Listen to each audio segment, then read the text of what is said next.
Kechi photo by Trey Patton NBC. One of the most inspiring acts on America's Got Talent this season has been singer Kechi, who is one of only 2 people who survived a plane crash in Nairobi in which 107 people died, including her best friend. Kechi had been on her way home from Loyola Jesuit College for Christmas break when the crash occurred. Since then, she has undergone more than 100 surgeries as a result of the burns she suffered over 65% of her body. It was music that helped the 28-year-old get through her ordeal. Kechi first auditioned for the judges on America's Got Talent with Ed Sheeran's Thinking Out Loud, and for the Judge Cuts week, she wowed them with the Donny Hathaway song, A Song for You. What I can say for sure is you deserved your place here tonight, not just on your story, but on your talent. That's the truth tonight, Simon Cowell told her. On Tuesday night's quarterfinals, Kechi performed Katy Perry's By the Grace of God. Mel B said, "You were pitch perfect, but you are also a survivor. You give people hope. For that you must go through." Simon told her, "When we first saw you, you were shy.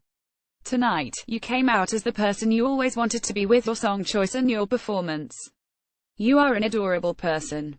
You are also an inspiration." Parade.com caught up with Kechi on the red carpet after her performance to talk about how she found the courage to audition, how it was a plane crash that made her a better singer, her home in Houston, and more. America's Got Talent, the final 12 acts perform Who Rocked It. What was it like being up on the stage tonight and hearing the judges' comments? It was incredible, fulfilling, relieving, emotional, overwhelming. And at the end of everything, all things just came up all at the same time and I started crying. YAGT to share your talent and tell your story. So America's Got Talent is a show that I have always watched in the past. I watched the last 2 seasons and I watched everything else on YouTube, so I have always watched it. But that wasn't always the reason why. The reason why was I would always talk about the show with friends of mine and we would always joke with her saying, "You should sign up for the show because it is a show that you can do whatever," but I would never have had the courage to sign up for it. My friend was the one who put in the application for me and did all the work. So she put me out there when I wasn't brave enough to do it myself. I feel like it is the perfect show for someone like me.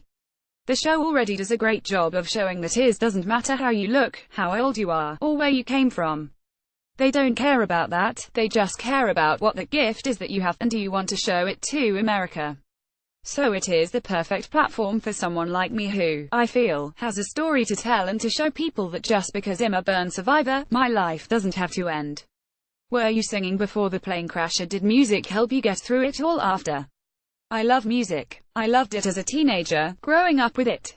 But it was only after the accident that my voice got significantly different.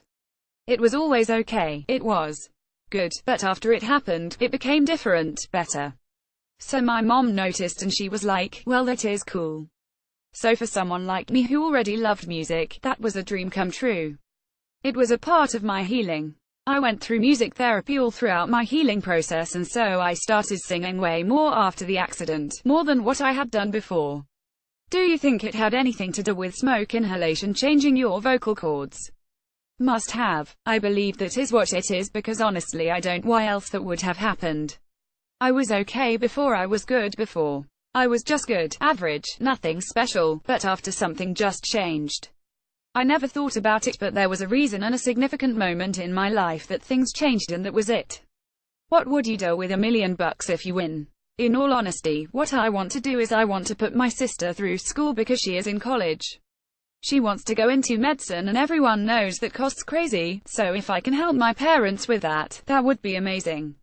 The second thing is, I want to bring my whole family together, since we live all over the world. I want to have a reunion on an island somewhere because we are all spread out. Some are in Nigeria, Switzerland, London and America. I want everyone together in one place, and I would make it happen if I had the money. Houston was an important part of Tuesday night.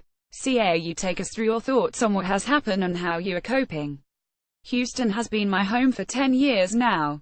It has become my second home, and I think about it and I think about how it is somewhere that I have grown so much as a person and as a burn survivor. So I connect with the town and the city so much. Have you talked with friends and family that are there going through the flooding? Oh, yes, every day since the whole flooding thing started happening. They are fine. Thankfully we live in a place in the slope area, so I haven't dealt with it personally, and most of my friends are okay, too. But I have friends in the Sugarland area that weren't so fortunate, so it is really tough to see their pictures and share their stories. I wish I was home to help. I don't know if they were able to see the show, but I do hope that whoever did see it, especially from Houston, would take some hope from my performance. America's Got Talent returns on Tuesday, September 5th for the first night of the semi-finals at 8 p.m. ET/PT on NBC.